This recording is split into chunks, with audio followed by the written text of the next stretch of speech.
Hello ladies and gentlemen, boys and girls. Welcome back to yet another video of Ed's Moto Mindset. And today is a travel video of me and my wife. We both work full-time, 40, some 50, 60 hours a week. And we work hard, we like to work hard. And besides our jobs, we do volunteering, this YouTube channel, and we have other social obligations. And slowly, every empty corner of our life is filled. And at the end of the day, life becomes efficient, planned and structured. We believe in getting the maximum out of life. But sometimes you just need a little reset. And then I don't mean a new job. Sometimes you need to change your environment, believe in your intuition and just leave. And that's how we ended up on Iceland. Just 2 weeks before departure we booked a 4-day trip. Not to escape our responsibilities, but to reset our perspectives. And this is what resetting perspectives in our minds looks like. Welcome to Iceland. Day 1, the Golden Circle. Like every tourist, you have to do the Golden Circle. And first we got our rental car, a beautiful Dacia Duster. The first stop was Þingvellir.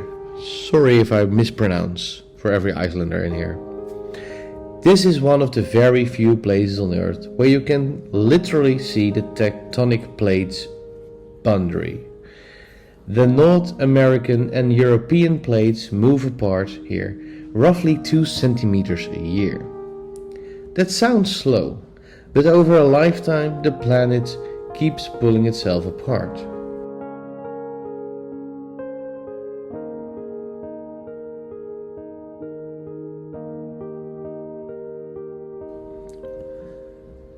Next stop is at Brúarfoss. And Brúarfoss was not something we planned. We were just driving in our car, looked outside the window and saw a sign with Foss, which means waterfall. And if you're in Iceland, you have to go see it.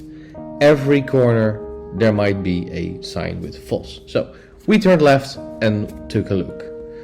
The color of this water is not a filter. It really is this blue. The blue color comes from glacier water filled with fine rocks, particles that reflect blue light. Cold, fast and brutally clear. Next, we took our car and arrived at the geothermal era of geysers. The active geyser here is Strokkur. It erupts every 5 to 10 minutes and it can erupt up to 20 meters high. No schedule, no countdown, just pressure building underground until it releases. A very practical lesson in how systems behave when you kept loading them up. A few minutes later we stand at the front of Gullfoss. An average about 140 cubic meters of water per second rushes through this canyon. That's 140,000 liters every second. You do not negotiate with this kind of force. You step back and observe. You can literally feel this waterfall. You can feel its power. You can hear its water gliding against rocks. It really is impressive. I hope the video does it right. Next, we finished our day at Þingvellir. Þingvellir was never planned. Again, we were driving, we saw a sign, we went left. And it was beautiful, although it was closed, so we didn't have to pay for parking and there was no parking spot. So we just dropped our car to the left of the road, stopped, walked a bit and took a look. This felt like a video game. And you will hear me say more often this video, because everything in this country looks like a video game or a Game of Thrones. episode or something. It was beautiful, silent, nature at its best. Then we went to our hotel, and we have to drive for like 2 hours maybe. The sun was going down. It was getting behind the beautiful mountains, and the snow peaks turned orange, pink, every color you can imagine. You can't describe how that feels, how it feels to drive there. It feels unreal. We stopped random places, took random pictures. It's amazing. The next day, our goal was Diamond Beach. Very popular, but it was like a 3.5 hour drive, so we thought we would probably see a lot of things on its way. In Iceland, distance on a map means nothing. The first stop was Seljalandsfoss or something. This waterfall drops about 60 meters, and yes, you can walk behind it. It's not a trick. Just a reminder that perspective changes completely when you move a few meters. It was very, very slippery because of all the frozen water on the stairs, so we saw some people fall. But if you dare to go look behind, it's beautiful. Next we continue to, sorry guys, this is even harder to pronounce, Fjaðrárgljúfur. It's a canyon. It's caved by global meltwater over thousands of years. No shortcuts, no optimization, just constant flow that made this beautiful cave. Next on our trip we cross Eldurán, I think. This entire area was created by a massive volcano eruption in the 18th century. One of the largest lava events in the recent history. Well, sort of recent. Everything here has burned. Today most of the lava is covered by thick, fragile moss. Nature does not erase the damage, it just rebuilds on top of it. And then we pass a massive cliff of Lombardjúpur. Maybe the most fun of this video is me pronouncing strange names. I don't know. And then we continue towards the Glacier Lagoon, Fjaðrárgljúfur. The ice here breaks off directly from the glacier, connected to the large Vatnajökull ice cap. Those massive chunks of ice do not float forever. They drift out and end up on Diamond Beach. Diamond Beach is something weird. Black volcanic sand, ice blocks from the glacier, continuously washed in and out of the Atlantics. This is not human-made. If someone would tell you it's made by humans, you would probably believe it. It looks weird, in a way. And it looks unnatural. The black volcanic, fiery feeling combined with the ice. But it is real. Then, before we went to our hotel, we stopped at a place called Skógafoss. The entire area shows how glaciers, rivers and volcanoes soil constantly and reshape the land. Even roads and hiking paths are temporary solutions here. This area is completely alive. It changes directions, it makes new paths faster than you could pronounce one of those difficult words. Our next stop was a drive into Þingvellir, or Vik, that's better. It was a beautiful drive, again with the sun going down, the beautiful red and blue sky, towards a new place called Vik. And that night we saw the Northern Light. Again, just enjoy the images. Day 3 we were discovering the south coast closer to the hotel. We started today at the Náttúruskál, a narrow gorge where you can walk directly through the cold meltwater. It was even uncomfortable. It was hard to navigate and get up there. And it was slow, but we were the only ones there. And that's exactly why we needed it. After we discovered this little narrow path, we decided to go up, climb the mountain, and then all of a sudden we ended up on a path and a beautiful view. After this little hike, we were driving through the landscapes of beautiful grass and amazing mountains, and then we saw a plane crashed. Well, not at that moment, but an old plane. So we decided to stop, because that's what you do in Iceland. You see something, you go there and you visit. This plane is a reminder that although this country is beautiful, it can be dangerous.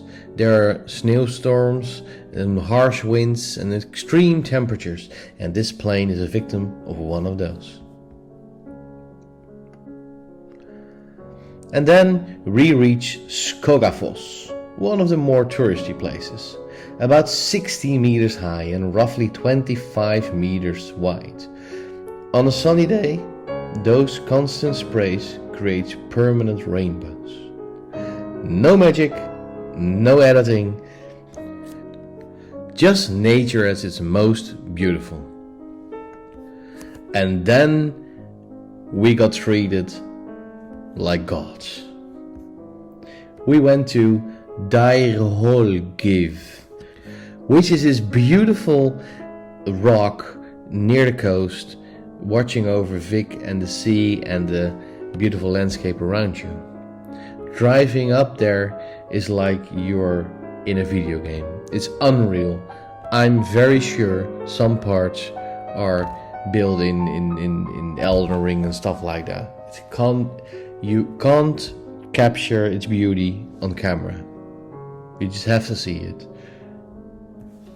When the sun was going down, the mountaintops yet again turned pink, orange, blue, every color you can imagine. And yet again a place that doesn't feel real.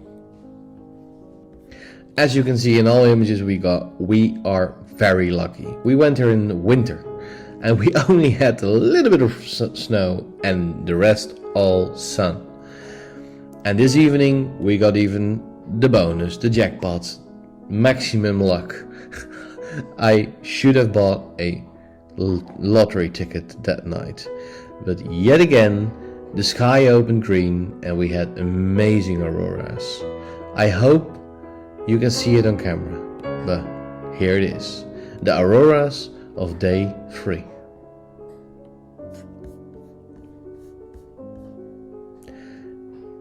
The last day we went out of our way to see the geothermal and volcanic part of Iceland. Back to the airport. We started in Reykjadalur, a geothermal valley where hot water rises normally from the underground. The river temperature averaged around 40 degrees Celsius, which is very good to swim in. It was too cold to undress there, but otherwise we might do it. And everywhere you look you see boiling water, steam and amazing views. Yet again, this is real, this is not handmade. This is Iceland.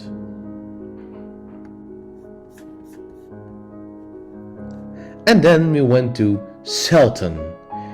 You see boiling mud pools and steaming vents, just like the place before, but yet this feels different. It feels like a crater, it feels like the moon, between the black environment everywhere around you and this colored yellowish, bluish fields of boiling water and rotten egg, because that's how it smells. Thankfully for you guys, you can't smell it. But yet again, Iceland surprised. And then we were driving to Leiðarendi, which is a lava tunnel. But getting there was maybe even more impressive. You just drive through a sleeping volcano crater, which is filled with water. So it's a big lake with these black mountains all around it. Unfreaking real. And the lava tunnel is not boring as well. So we were there all by ourselves. As the name Lava Cave might suggest, it's a cave formed by lava. It's weird to walk there. It feels illegal, but you're really allowed to go in there. The GoPro doesn't do well in dark spots, so I don't have the greatest images, but this tunnel is long. This tunnel has no decorations, no storyboards, just raw molten lava. The final stop of the day, the Blue Lagoon. But we didn't bought tickets because it's very expensive and we were on a budget trip just to reset our heads. The fun thing is you can park for free and just walk around this beautiful black and blue contrast water rocky environment. You cross the entrance of this hotel, which is actually in the Blue Lagoon, and Blue Lagoon is probably amazing. But we had no time nor the money to go in there. The water here is around 93 degrees Celsius, which is perfectly fine if you want to swim. All the heat here is from volcanic eruptions. And it really is beautiful to see how practical people in Iceland can be. They just use this warm water and beautiful landscape to create this amazing spa. Iceland is not inspirational because it's made by people. It's not confronting because it's fragile. Plates move, water crash into rocks, glaciers melt, volcanoes rebuild the land, whether you plan it or not. For us, this trip was not about an escape. It was about seeing how real systems behave. Under pressure, over time, without shortcuts. 4 days, a different country, a different rhythm, but more importantly, a different mindset. Iceland didn't give us answers. It gave us space. Space to slow down. Space to look at what really matters. Space to remember that life is not about deadlines, targets and responsibilities. Sometimes it's about stopping at a random waterfall, watching ice melt on a black beach, standing under dancing northern lights, and realizing you have more than you think. This was all I have to say. This was Iceland. Yeah.